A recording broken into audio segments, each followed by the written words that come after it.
अवधूत चिंतन श्री गुरुदेव दत्त। गुरु ब्रह्मा गुरुर्विष्णु गुरुर्देवो महेश्वरा गुरु साक्षात् परब्रह्म तस्मै श्री गुरुवे नमः। આપણે દત્ત સંપ્રદાયના મહાન સંતો અને માતૃપિતૃ ભક્તો શ્રી કાવડી બુવાનું જીવન ચરિત્ર શ્રવણ કરી રહ્યા છે।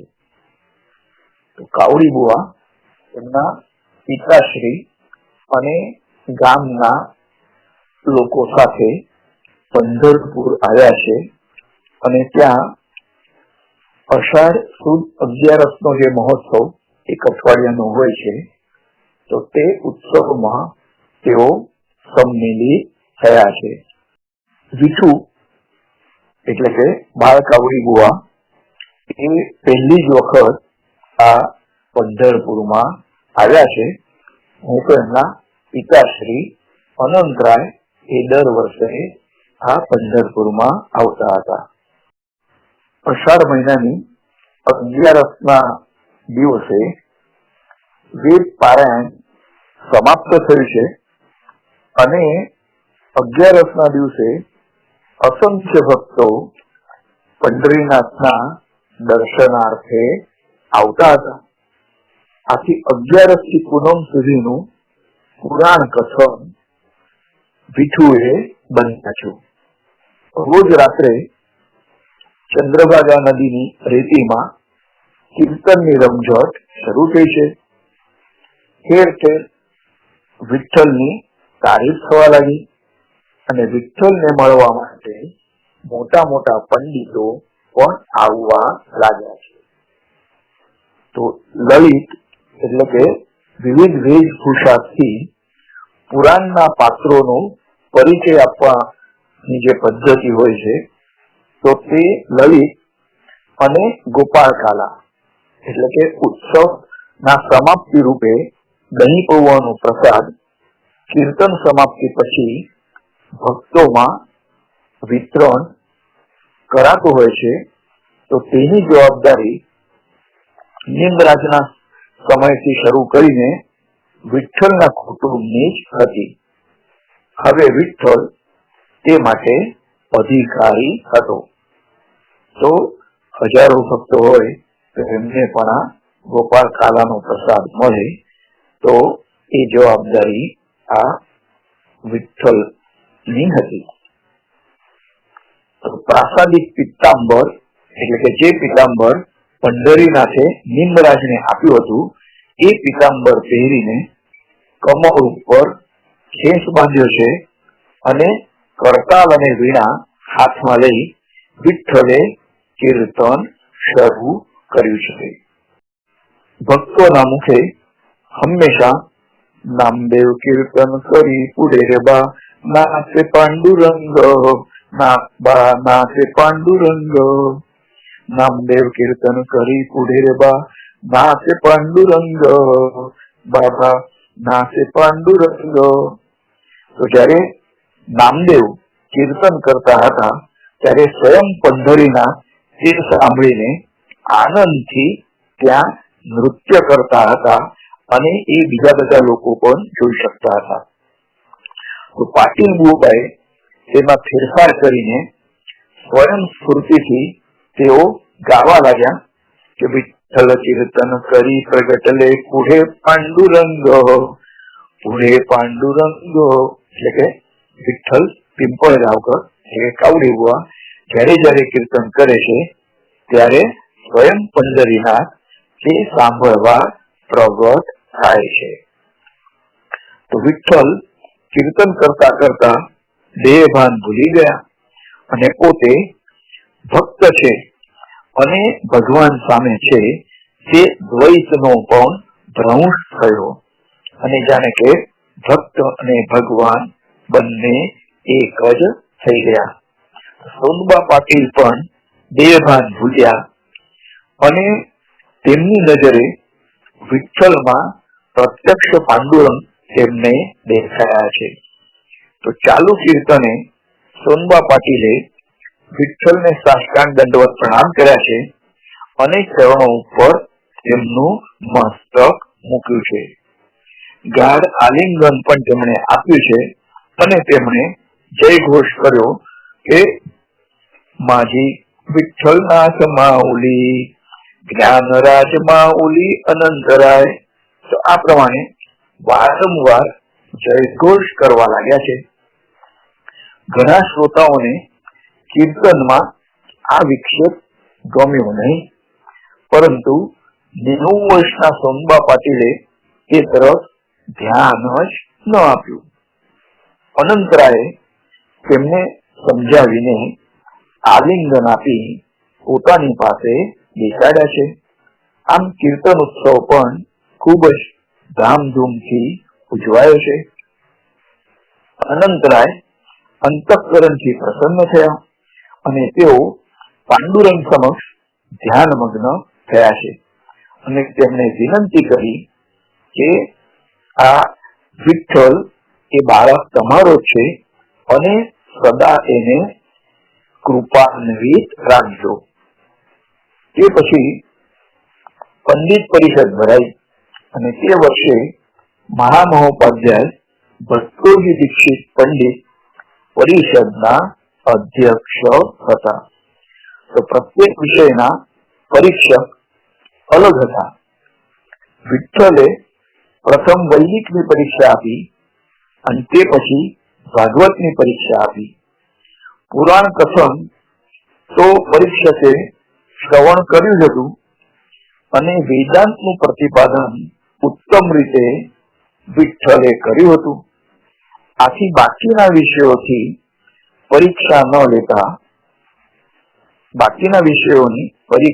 લેતા જ અધ્યક્ષે વિઠ્ઠલને કીર્તન પુરાણ માર્તંડ ની પદવી આપી અને મહાવસ્ત્ર પ્રદાન કર્યું. પરીક્ષા માટે આવેલા બધાને માટે એટલે કે પરીક્ષકો માટે સોનબા પાટીલ અને અનંતરાયે એક ભોજન સમારંભનું આયોજન કર્યું હતું અને પિંપળગામ બધાને આવવા માટે આમંત્રણ આપ્યું, જે બધા જ વિદ્વાનોએ સ્વીકાર્યું પણ કર્યું. અષાઢ વદ પાંચમને દિવસે કાર્યક્રમ સમાપ્ત થયો એટલે પાછા ફરવાનું નક્કી થયું. તે દિવસે ચંદ્રભાગા નદીમાં મહાપૂર આવ્યું હતું અને નદી પર સર્વ સ્નાન કરવા માટે ગયા હતા. સોનબા પાટીલ પણ કમર જેટલા પાણીમાં ઉભા રહીને સ્નાન કરતા હતા. વિઠોબા સ્નાન કરી સૂર્યને અર્ઘ્ય આપતા હતા. કિનારે સ્નાનેચ્છુ બ્રાહ્મણો ચંદ્રભાગાને રસપૂર્વક નિહાળી રહ્યા હતા. તે સમય દરમિયાન એક મોટા ઝાડનું થડ નદીમાં વહેતું આવ્યું અને તેથી સોનબા પાટીલને એક ધક્કો વાગ્યો છે. ઝાડના થડે સોનબાને પાછળથી ધક્કો માર્યો અને પાટીલને સાથે લઈ તે વહેવા લાગ્યું છે. ઝાડ નીચે સોનબા ફસાયા હતા. પાટીલ ડૂબી ગયા એવી બૂમો સંભળાઈ અને તેમનું ધોતિયું ડાળી સાથે વીંટાળ્યું હોવાથી ઝાડ સાથે પાટીલ પણ ખેંચાતા ચાલ્યા છે. 90 વર્ષની ઉંમરે પાટીલ ઝાડના મારથી મૃતપ્રાય થયા હતા અને વિઠ્ઠલે તરત જ પાણીમાં ઝંપલાવ્યું છે. તળીને ઝાડ પાસે ગયા છે અને પાટીલ ઝાડ નીચે જ વહેતા હતા. એમનાથી ઉપર અવાતું ન હતું. છેવટે પાટીલ બુઆ જળમાં જ ગતપ્રાણ થયા અને મહા મહેનતે વિઠ્ઠલ તેમના દેહને બળપૂર્વક ઝાડ નીચેથી ખેંચીને તેમના અદ્વૈતો પામેલા ક્લેવરને તેઓ નદી કિનારે લઈ આવ્યા છે. તો પાટીલ બુઆના નિધનથી વિઠ્ઠલમાં એકદમ વૈરાગ્યની ભાવના ઉદય પામી છે અને શાસ્ત્રોની વિદ્વત્તા પ્રચુર વાણીથી કહેવું અત્યંત સહેલું છે કે દેહ નશ્વર છે અને તેના પ્રતિ મોહ રાખવો જોઈએ નહીં. પાટીલના નિધને પ્રત્યક્ષ પાઠ બનાવ્યો. વિઠ્ઠલ એકદમ નિસ્તબ્ધ થઈ ગયા. અનંતરાય પણ શોકમાં ગરકાવ થયા અને પાટીલની અંતિમ ક્રિયા પણ ત્યાં પંઢરપુરમાં તેમના પુત્ર દ્વારા કરવામાં આવી છે. વિઠ્ઠલ શોકાતુર થયા અને એકાંતમાં વારંવાર સોનબા પાટીલને આર્ત પોકાર કરતા થયા છે. વિઠ્ઠલ એક દિવસ શોકાતુર અવસ્થામાં પંઢરીનાથ મંદિરમાં ધ્યાનાવસ્થામાં હતા અને ધ્યાનમાં તેમણે જોયું કે સોનબા પાટીલ વિઠ્ઠલ મૂર્તિમાં વિલીન થઈ રહ્યા છે. તો સોનબાનું નિષ્કપટ રૂપ પાંડુરંગમય થયું હતું. રાત્રે વિઠ્ઠલને સ્વપ્નમાં સોનબા પાટીલ દેખાયા અને તેમણે કહ્યું કે વિઠુ, શોક કરીશ નહીં, ઉઠ, તારે ફક્ત મારી તરફ ધ્યાન આપવાનું નથી, જગતના પ્રત્યેક પ્રાણી માત્ર તરફ ત્યારે તો ધ્યાન આપીને તેમનો ઉદ્ધાર કરવાનો છે. અસંખ્ય લોકોના ઉદ્ધાર માટે તારો જન્મ થયો છે. આટલું કહીને સોનબા પાટીલ અદ્રશ્ય થયા છે. તો વિઠ્ઠલે હવે બહિર્મુખી પ્રવૃત્તિ ઓછી કરી અને તેઓ વધુ ને વધુ અંતર્મુખ થવા લાગ્યા છે. બધા લોકો દુઃખી અંતઃકરણથી પિંપળગાંવ પાછા ફર્યા છે. એ અંતરાયનો મુખ્ય સહાયક સોનબા પાટીલ અને અતિ સાત્વિક વૃત્તિનો અને એનું અચાનક અકસ્માતમાં પંઢરપુરમાં નિધન થયું. આથી અનંતરાય પણ શોકાતુર થયા અને વિઠ્ઠલ પણ શોકાતુર થયા છે.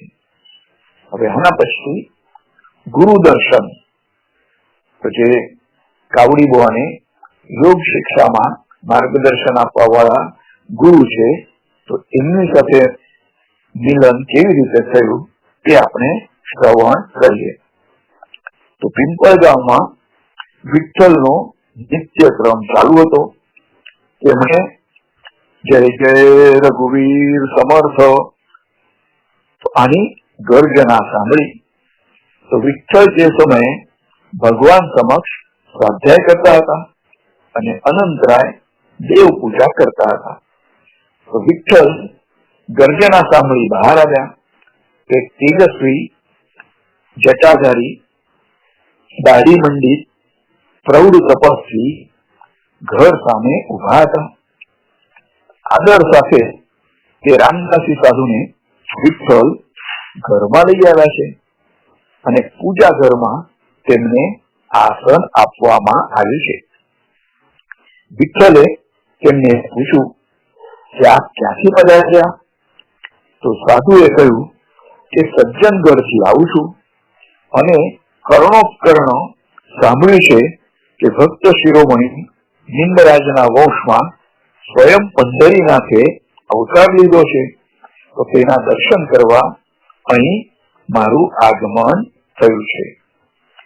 વિઠ્ઠલે ફરી પૂછ્યું કે આપનું શુભ નામ કયું?